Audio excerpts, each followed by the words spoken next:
Hello, and this is the Green Lantern movie review. Finally, I got a chance to see this, and all I have to say is, well, not all, but what I can definitely say about this is just that most of the 3D is just for the dimension parts of the Lantern dimension, whatever it's called. I forgot what it was called because I actually saw this yesterday, and I didn't have the chance or the time to review this, but I think, in my perspective, that this is a very good film. Actually, it's actually a great film. It didn't really disappoint me. I didn't really think it was going to disappoint me, but I don't really know anything about the Green Lantern other than his alter ego.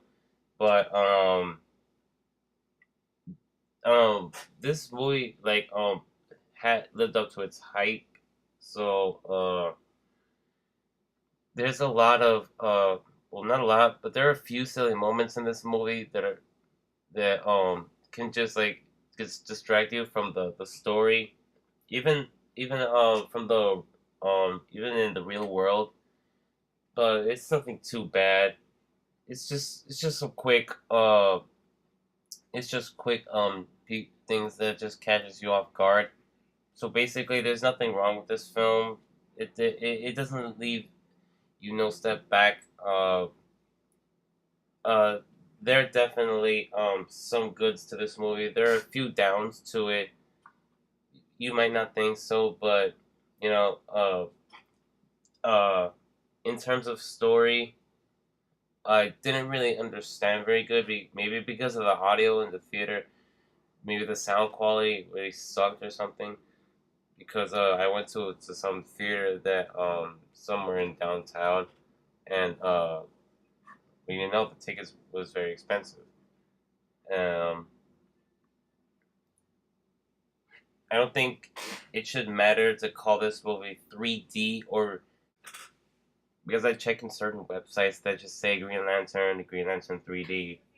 You know, I mean, there's really no difference to it. It's exactly the same movie, but just in a different vision, sort of. So, I'm just glad that this movie finally knew what it was trying to be, and it actually described the history of Hal Jordan real accurately. So it seemed like he had one of those typical tragic childhoods where his parents died, blah blah blah. Nobody knows what happened to his other parents, and you know the movie's just all about him and how he gets chosen to be the Green Lantern, and how one of the most powerful Lantern dies, and it's another one of those very typical villains, those big giant monstery villains where they want to take over the world. They want to take over the Lantern universe and the Earth universe. It's just very weak. It's not that it's so weak. It's just that it's been around for so long, and it's like one of the biggest, one of the most only thing that you could think of trying to take over the world. I mean, not that there's anything bad with it. I don't have anything against it either.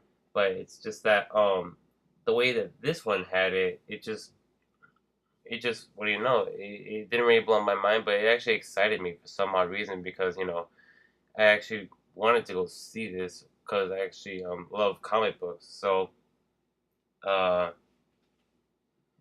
this movie also has of course Ryan Reynolds, who supposedly already played the Human Torch and is playing Captain America. Actually, no. Sorry. He played as Deadpool, and he played as some dude in the Blade Trinity movies. I'm sorry. So I don't understand why they use him so much. I mean, maybe it's because he has a built body, or maybe he's superhero material or something. But he's not the only one out there. There's plenty others out there other than him. Because seriously, I still think he could have been a better Deadpool than he was because seriously he wasn't in the movie for so long. He was just he was just supposedly transformed into Weapon 11 for the film, but we're just getting off track. We're supposed to be focusing on this film. I'm sorry. So Green Lantern. it's not really a bad film. I wouldn't think you wouldn't think it's a bad film. I mean, I bet many of you saw this movie. I mean, I don't think this was one of those films that millions and millions of people would have seen, like the Iron Man film in 2008. Um, but I do guarantee that this movie will be enjoyable. Now, this was a first for me, especially in a comic book movie.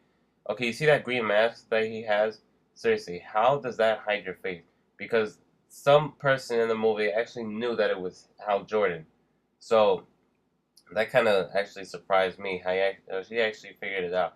Well, I can actually figure that out as well. Seriously, that mask only covers like 25% of your face. People will know it's you if they know you actually by face. Seriously, that's like it's also in The Incredibles as well. I can't really complain or make say that there is any flaws in this film because I don't really usually read on DC Comics, especially Green Lantern. But my in my perspective, I think this is a great film. And oh yeah, and the next film review is going to be Transformers: Dark of the Moon. So look forward to seeing that review. So the last thing I can say is that this film actually knew what it was trying to accomplish, and it was taking some steps on the right direction. All right. I'm really hoping that they make a new Superman film because I think Superman Returns is one of the best films, like one of the better Superman films, better than those other piece of shit 4 films. I don't really want to review those because seriously, those films are so like old school. So maybe I'll review them one time, maybe in the future. All right, but I think Superman Returns is the best, and I really hope they make a new Superman movie. I would even like them to make Flash. All right, so thanks for watching this review, and I'll see you next time. One more thing I want to add is that for all you who are thinking that the costume actually looks CG or is actually real, I say it's CG because I was actually analyzing the motion and the movement of it. So I say it's CG, especially the lighting with the lines all over it. All right. So yeah, see ya.